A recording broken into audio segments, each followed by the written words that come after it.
Guys, I died. Guys, I died and I'm a ghost. I died and I'm a ghost and I'm not coming back. This is the end of the channel. I'm a ghost. Ow! That's a werewolf. That's not what a ghost says. Last week I asked you guys what new show should I make a video about, and you guys voted for Spooksville. Spooksville has been recommended to me for almost a whole year now, and I'm surprised it's taken me this long to make a video about it. And since this is a new show and actually has like reoccurring characters, which is completely different from literally everything else I talk about, I'm gonna take a second to explain the show and a few of the characters. Spooksville is an action-adventure horror kids show that's based off books with the same name. The show follows a kid named Adam who moves to Springville after the mysterious disappearance of his mother. And soon after moving to this town, he starts noticing very weird things happening around him. Luckily, he's not the only one that notices the town's a little strange. He makes two friends, Sally and Watch, and they teach him the history of the centuries of strange things that has happened in Springville. And so they form a group to solve the mysteries of these age-old curses. And of course, each person has a cliche role they have to fill in order for it to be a good show. Starting with Adam Freeman, who's played by Kean Johnson, who's actually a pretty good actor, and you've probably seen him in a few things. He was in the show Euphoria, and he's actually in one of my favorite movies, Battle Angel Alita. Or Alita Battle Angel. And he plays Hugo in that movie, which is quite the big role. And I'm still waiting on that second movie, Robert and James. Adam is the unspoken leader of the group. He is naturally pretty curious, and since he's the leader, he has to be a little brave. Next, we have Sally Wilcox, and she's played by Katie Douglas. She's an equally talented actor, and she was actually in the episode Sideshow, which I just reviewed, so go check that out if you're interested. She's the girl of the group, and she's somehow more brave than Adam at times, but this doesn't mean she doesn't get scared at times. She's also very sassy and pessimistic, and she has a tiny crush on Adam that she tries to not make obvious, but she fails at that. And finally, we have Watch, who's played by Nick Percha, or Perka, and he was actually in 3 different episodes of The Haunting Hour. The most popular being Mascot, hashtag Big Yellow did nothing wrong, but he's also in the episodes Lights Out and Terrible Love. Watch is the brains of the group, and you can tell because he wears glasses. He's really good at inventing little gadgets for them to use. He's very smart and a really good logical thinker, so he's the one that kind of gets them out of trouble most of the time. Watch is also the most mysterious of the 3. He doesn't talk too much, and he, for some reason, wears 4 watches on his arms, which gave him his nickname Watch. Spooksville aired on The Hub alongside The Haunting Hour, but sadly only has 1 season with 22 episodes, and that's just too short from every book. Today we're going to be looking at the 3rd episode, The Howling Ghost, so let's quit yapping and get into it. We start this episode by meeting a brother and sister as they hang out near this lighthouse. The sister is getting bad vibes from the lighthouse, so she tells her little brother that they should probably leave. But just like any other little brother, he doesn't want to. What's the big deal? I don't know. It's just something's weird. You're weird. Damn, he got her ass. I love that joke. I use that joke all the time. Little boy runs away from his sister and starts playing on the rocks, which is a huge mistake. Suddenly a fog forms around him, and within that fog, 2 hands grab him and make him vanish. The panicked sister runs to where he was standing but finds nothing but the rocks. And that's a way to start an episode. Possible child death. Very cool. Cut to the only cafe in town. It's a very small town we have here. Adam is trying to enjoy a meal by himself, but Sally and Watch need his help with something. At this point in the story, they're not exactly a team yet, nor are they even friends. So Adam politely turns down their offer to help them. That is until they show him the newspaper. The newspaper lies and says that a rogue wave took the boy away. But Sally and Watch have been around long enough that they know the paper lies constantly and that they should probably investigate this themselves. Don't believe everything you read in Spooksville, or anything you read in the Springville Oracle. Also, what is he eating? Ew! It's like a full chicken foot right there. That's gross, and it's like raw. We learned that the sister's name is Cindy, and Watch hacked her phone so he can get a little bit more information about what actually happened. Oh, you hacked her phone? She made me. They'll thank us later. The hacking is actually pretty useful. Cindy told a few of her friends in a group chat what happened to her brother. She says she saw what happened and it looked like the fog just swept him up and made him vanish into thin air. And this is enough information to make Adam want to help them. But just this once. Yeah, okay. Watch uses her hacked phone to track Cindy using her GPS, which Adam isn't the biggest fan of. Not only is that incredibly illegal, And by incredibly illegal, you mean incredibly awesome, but illegal. She's got a point though. They ride over to Cindy and they ask her what happened to her brother. She tells them what we saw, but she does mention that she did see some claws grab her brother. But she later backpedals that and then says old people hands. Yeah, because those look so similar. Boys, do you ever get awakened by your grandma but immediately knock her out because you mistook her old people hands as the claws of the Baba Yaga?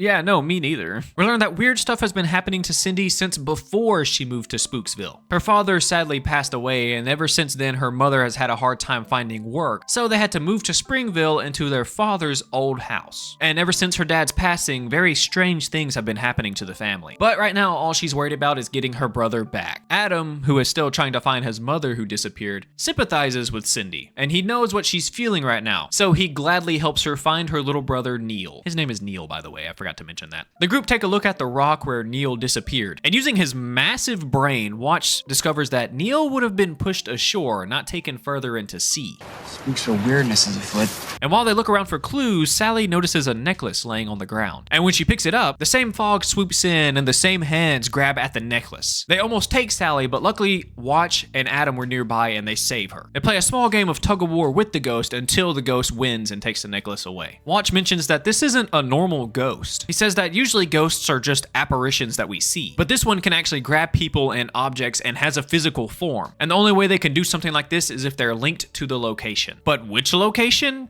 Probably the lighthouse, because there's an ominous glowing light coming from the top of it. For no reason, really. Now it's time for them to go gather as much information about the lighthouse as they can. They head over to the library where we get to meet Mr. Spiny, who is a weird dude that runs the library and is obsessed with bones. Oddly obsessed with bones. He's feeling antisocial today, so he doesn't want to let the kids into the library. That is until Sally mentions how great Adam's bones are and how he has to just take a look at them, which unsurprisingly works on him. Also, their library cards are x-rays of their skull. They also double as bone donors to him. Just very psychopathic behavior coming from this guy. Luckily, the kids do find some information on the lighthouse. A woman named Jane Murray was the keeper of the lighthouse. She tragically died due to heart failure because of another tragic accident. Her son sadly washed out to sea and she just couldn't bear the pain of losing him, so her heart just gave up. The crew is pretty certain that this is their ghost, but now they need to figure out why did she take Neil? Watch believes that she's not exactly a ghost, but a psychokinetic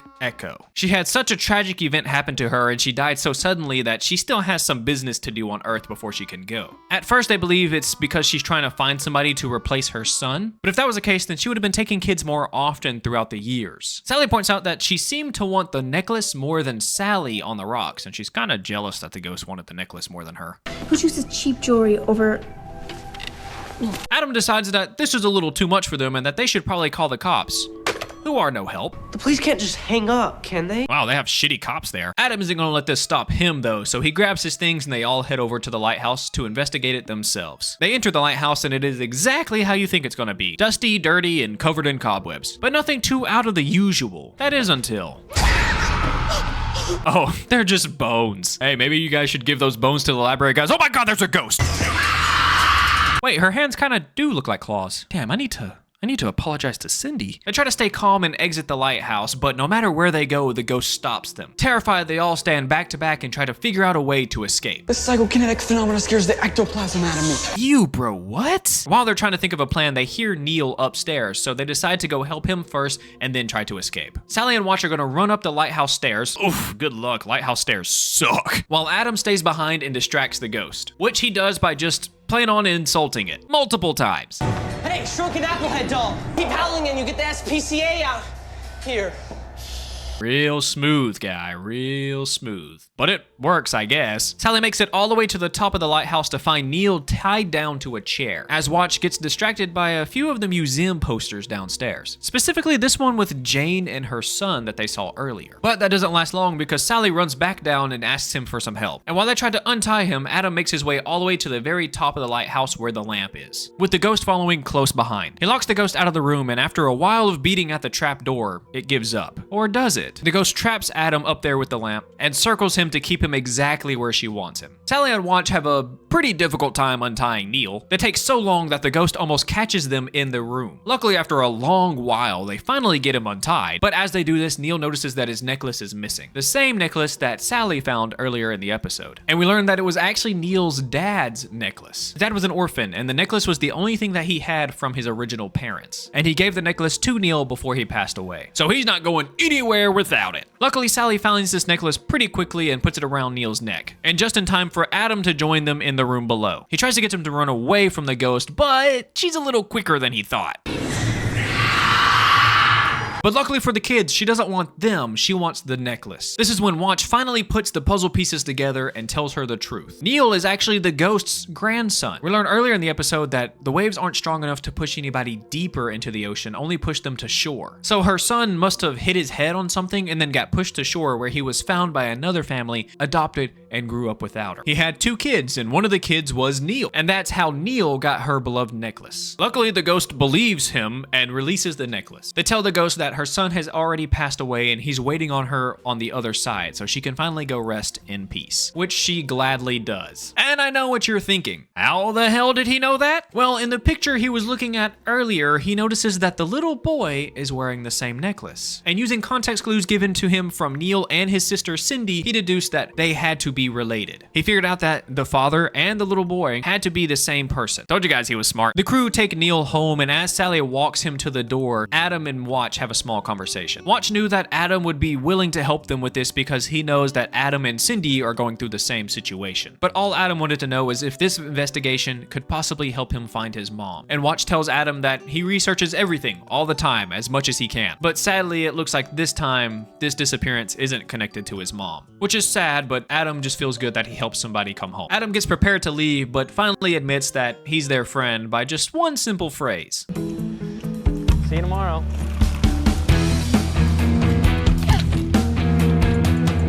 And that's how the episode ends. Honestly, a really good episode in my opinion. It's not the best episode that this series has, of course, but it's a really good starting point, so congratulations, you guys chose a good one. The show actually has some really good stuff in it. Like I said, it's been nominated for many awards and actually has won a few for like costume design and stuff. So definitely check this show out if you can. This episode's also instantly intriguing with just a little kid disappearing in a big thing of fog. That's very interesting to start off with. And the CGI in this episode isn't really the best, but it's not the worst. There are a few places where it looks a little wonky, but overall it looks all right. And we do get to catch a little bit of everybody's personality here and there. So like I said, good job on picking this one, guys. I know a lot of people wanted to see the infamous tonsil episode, but maybe we could talk about that one next. I could also probably make a video just talking about the whole overarching story rather than just giving you guys little bits here and there in every video. But it did end on a cliffhanger, so I don't know, we'll see. Let me know what you think about Spooksville in the episode, and also let me know if you want to see any more in the comments below. I have a Patreon. The $5 members get videos a day early, plus some bonus content, maybe some pictures of my cats. Also your name